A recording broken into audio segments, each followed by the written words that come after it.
생명의 말씀.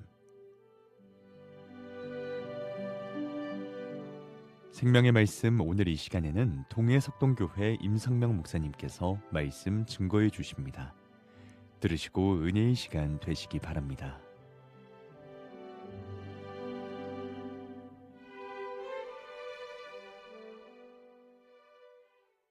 사랑하는 극동방송 가족 여러분, 지난 한 주간도 평안하셨습니까?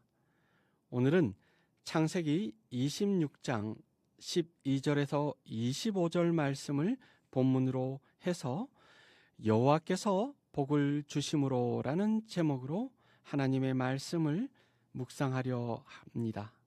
이화여자대학교 뇌융합과학연구원 원장을 지내신 류인균 박사님의 뇌에 관한 글이 있습니다. 그 글의 요지는 즐거운 상상을 하면 기분이 좋아지고 즐거워진다라는 것입니다.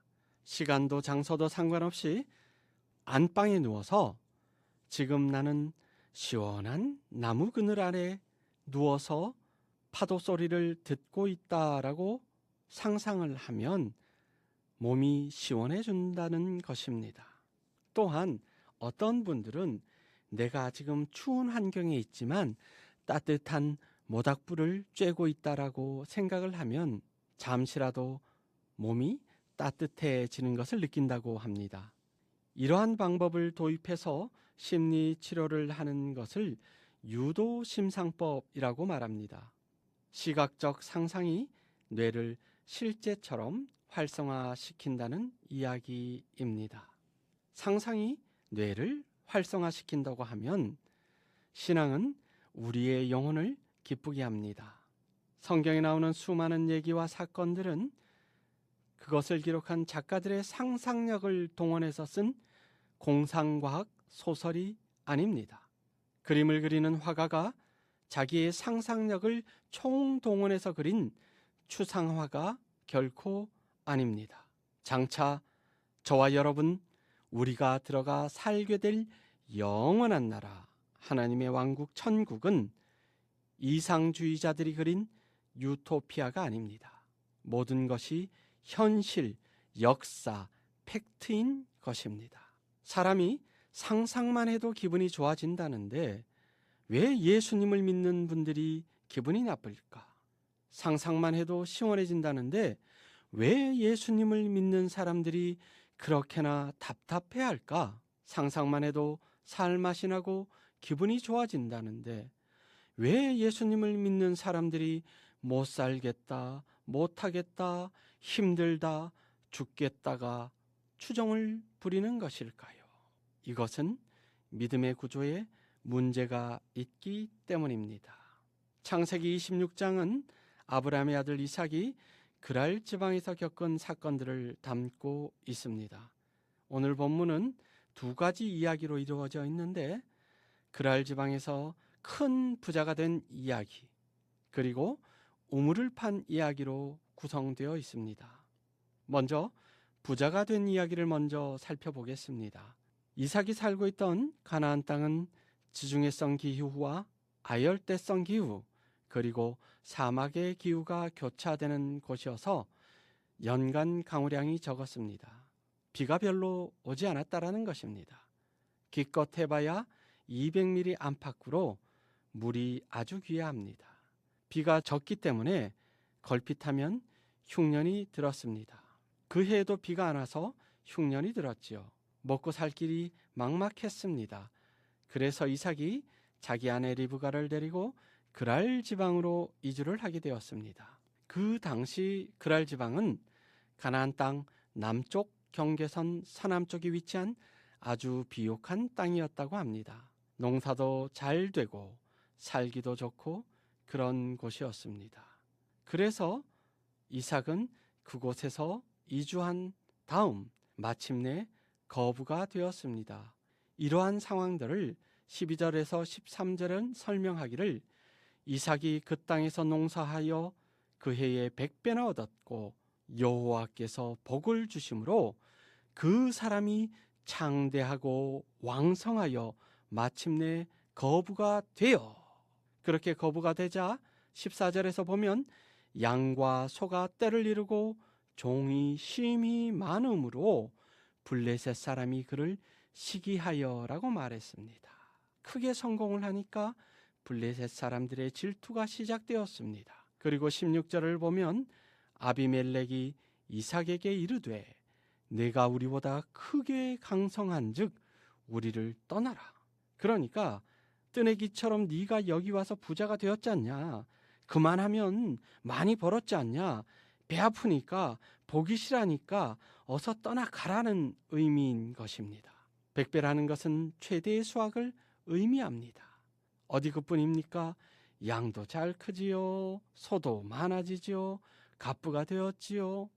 그만큼 일손이 필요하니까 일꾼들까지 많아졌습니다. 이렇게 이삭이 부자가 된 그 이유를 하나님께서 복 주심으로, 여호와께서 복 주심으로라고 말하는 것입니다. 우리의 삶이 공고하고 연약하여지고 피폐해져도 여호와 하나님께서 복 주시면 100배의 은혜를 누릴 수 있는 것입니다. 사무엘하 7장 29절 말씀을 보면 다윗의 기도가 나오는데요. 이제 청하건대 종의 집에 복을 주사 주 앞에 영원히 있게 하옵소서. 주 여호와께서 말씀하셨사오니 주의 종의 집이 영원히 복을 받게 하옵소서 하니라. 복을 주시는 분도 하나님이십니다. 그 하나님을 믿고 확신하며 복을 달라고 해야 복을 받을 수 있는 것입니다. 하나님이 주시는 복을 기대하고 받으려면 하나님을 기쁘게 해드려야 합니다. 하나님의 기분을 좋게 해드려야 합니다. 하나님의 마음을 편안하게 해드려야 합니다. 하나님의 일을 최우선으로 해야 하는 것입니다. 그리할 때 하나님께서 내가 너를 잘되게 해주겠다. 농사를 지어라 잘되게 해주마. 샘을 팔아 물이 솟아오르게 해주마. 그렇게 이삭에게 주신 복을 우리에게 주시는 것입니다. 정말 중요한 교훈이 있습니다. 누구나 땅을 판다고 샘이 솟는 것은 아닙니다. 다른 사람이 판 우물을 탐내고 빼앗으면 솟던 물도 그치게 되는 것입니다. 심술 부리지 말라는 것입니다.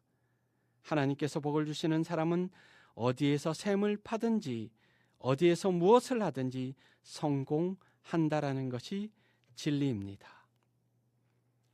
요한복음 4장 말씀을 보면 마실 물을 길러왔던 여인이 등장합니다.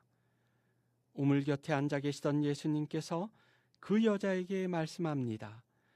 이 물을 마시는 자마다 다시 목마르게 될 것이다. 그러나 내가 주는 물을 마시는 자는 영원히 목마르지 아니하리니 내가 주는 물은 그 속에서 영생하도록 솟아나는 샘물이 되리라. 그러니까 내가 주는 물을 마셔라. 내가 주는 물을 마셔라. 이것이 생수다. 너를 살리는 물이다 라고 말씀하시는 것입니다. 물이 없으면 생명다운 생명체가 살아남지 못합니다. 예수님 없는 생명은 죽은 생명입니다. 병든 생명입니다. 살았으나 죽은 생명, 희망이 없는 생명입니다. 그러므로 영원한 생수이신 예수님을 마셔야 합니다. 영원한 생수, 갈등나지 않는 생수, 내 영혼을 살리는 생수, 이 나라와 민족을 살리는 생수, 예수 그리스도를 마셔야 하는 것입니다. 그리할 때 이사야 12장 3절 말씀처럼 그러므로 너희가 기쁨으로 구원의 우물들에서 물을 기르리로다라는 복을 얻게 되는 것입니다. 이삭이 여호와 하나님께서 복을 주신 밭이 되어 큰 은혜를 받아 누린 것처럼 그가 어느 곳에 가서 물을 파더라도 샘물이 솟아난 것처럼 간절한 마음으로 우리 주님을 구할 때 영원한 샘물이 끊이지 않고 솟아난다라는 진리를 기억하시면서 오늘도 내일도 주님과 동행하시기를 주님의 이름으로 축원드립니다. 아멘.